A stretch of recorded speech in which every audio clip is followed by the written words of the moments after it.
हजारों मील पर फैले इस जंगल में ठीक इस जगह पर आर्कियोलॉजिस्ट जब इस केव के अंदर गए तो उसने जो कुछ देखा उस पर यकीन करना बेहद मुश्किल था। मेक्सिको के ईस्ट में हजारों मील पर फैला एक ऐसा घना जंगल है जहां दूर दूर तक सिर्फ पेड़ ही पेड़ नजर आते हैं। ये घना जंगल तकरीबन 30 लाख स्क्वायर किलोमीटर के एरिया पर फैला हुआ है। पास्ट में हजारों सालों तक ये पूरा जंगल माया सिविलाइजेशन के होल्ड में हुआ करता था और इस सिविलाइजेशन के लोग काफी स्किल्ड माने जाते थे। लेकिन इतनी भारी पॉपुलेशन वाले माइंस आखिर गए कहां? इतने स्किलफुल होने के बावजूद भी वो कौन सी ऐसी चीज में कमजोर पड़ गए थे जो आज उनका इस जगह पर नामो निशान भी नहीं है? इस चीज को जानने के लिए ही रिसर्चर यहाँ पर आए थे। पेड़ों के इस घने जंगल के नीचे छुपे स्ट्रक्चर्स की खोज करने के लिए एक्सपर्ट्स लाइडार टेक्नोलॉजी का इस्तेमाल करते हैं। लाइडार जिसका मतलब है लाइट डिटेक्शन एंड रेंजिंग, ये एक ऐसी टेक्नोलॉजी है जिसमें एयरप्लेन से जमीन पर लेजर पल्स फेंकी जाती है।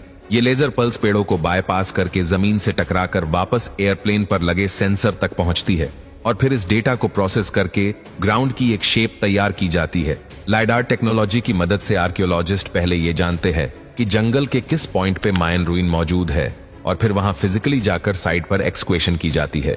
गल्फ ऑफ मेक्सिको के करीब युकाटान रीजन में आर्कियोलॉजिस्ट को माइंस के एक छोटे गांव के रूइंस मिले। इस गांव को कीविक कहा जाता है। सबसे पहले आर्कियोलॉजिस्ट ने इस पिरामिड के टॉप से इसके बॉटम तक एक शाफ्ट खोदने का फैसला किया। 21 फीट की खुदाई के बाद आर्कियोलॉजिस्ट को आखिरकार वो चीज मिल ही गई जिसकी तलाश थी। हैरतअंगेज तौर पे पिरामिड की बेसमेंट पर एक कमरे की फाउंडेशन और कुछ स्टेयर्स देखी गई। इसके साथ साथ मलबे में से और कुछ खास तो ना मिल सका, लेकिन मिट्टी के बर्तन का एक टूटा हुआ हिस्सा जरूर मिला।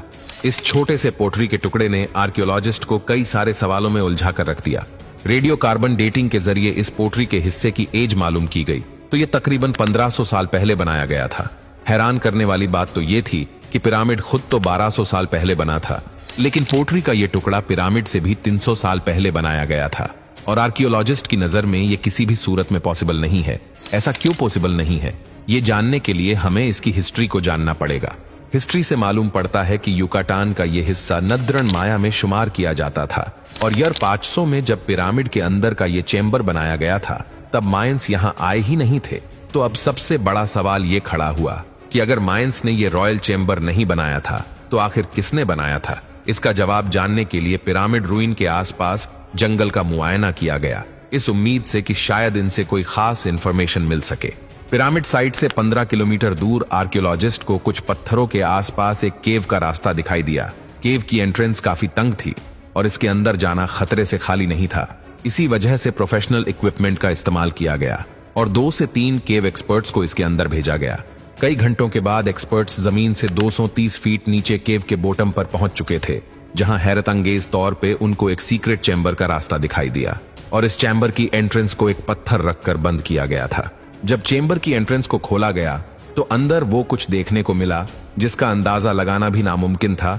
जमीन से 230 फीट नीचे केव के इस सीक्रेट चेंबर में बहुत सारी इस्तेमाल की गई फायर टॉर्च पड़ी हुई थी, जिनको पहले के दौर में रोशनी के लिए जलाया जाता था। फायर टॉर्चेस के अलावा यहाँ बड़ी तादाद में मिट्टी के टूटे हुए पॉट्स भी मिले। ये पॉट्स के टुकड़े वैसे ही थे जैसे 15 किलोमीटर दूर पिरामिड की बेसमेंट से एक टुकड़ा मिला था। ऐसा मालूम होता था कि ये जगह किसी दौर में कोई इबादत की जगह हुआ करती थी, जहां लोग कोई विश पूरी करने के लिए यहां आकर पोट्स तोड़ा करते थे। इनमें से कुछ पोट्स के पीसीस को जब दोबारा जोड़ने की कोशिश की गई तो हैरतअंगेज तौर पे एक और हकीकत खुलकर सामने आ गई। ये नोटिस किया गया कि पीसेस जोड़ने पर पूरा पोर्ट कभी भी कंप्लीट नहीं होता था, बल्कि इसमें एक पीस हमेशा कम पड़ जाता था। ये अजीब मिस्ट्री किसी को भी समझ नहीं आई कि यहाँ तोड़े जाने वाले तमाम पोर्ट्स का एक पीस मिसिंग क्यों है। आर्कियोलॉजिस्ट का शक था कि ये लोग यहाँ पोर्ट्स को तोड़ा करते थे, लेकिन उसका एक हिस्सा शायद अपने साथ ले जाते थे और उसको अपने घर के अंदर रखते थे। युकाटान रीजन में पिरामिड रूइन के बॉटम से पाया जाने वाला सिरामिक पॉट का ये हिस्सा असल में इसी केव के बॉटम से लाया गया था। ये इस बात का क्लियर एविडेंस था कि कीविक के इस गांव में माइंस के आने से पहले यहाँ कुछ लोग रहते थे जो अपनी रिलीजियस प्रैक्टिस इस केव में जाकर किया करते थे और इनका भी रहन सहन तकरीबन माया सिविलाइजेशन के जैसा ही था। उधर जमीन के अंदर केव में सीक्रेट चैम्बर जहां सिरामिक पॉट्स तोड़े जाते थे, वहां से आर्कियोलॉजिस्ट को केव में आगे जाने का एक और रास्ता मिला।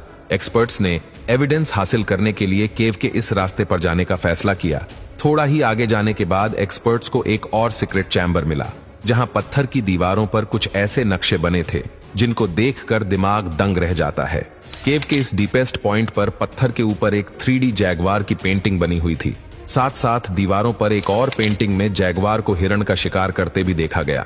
इन पेंटिंग्स का जब डिटेल्ड एनालिसिस किया गया तो मालूम पड़ा कि ये आज से करीब 2100 साल पहले बनाई गई थी और साउथ सी माइंस के आने से भी 800 साल पहले ये पेंटिंग्स यहां बनाई गई थी।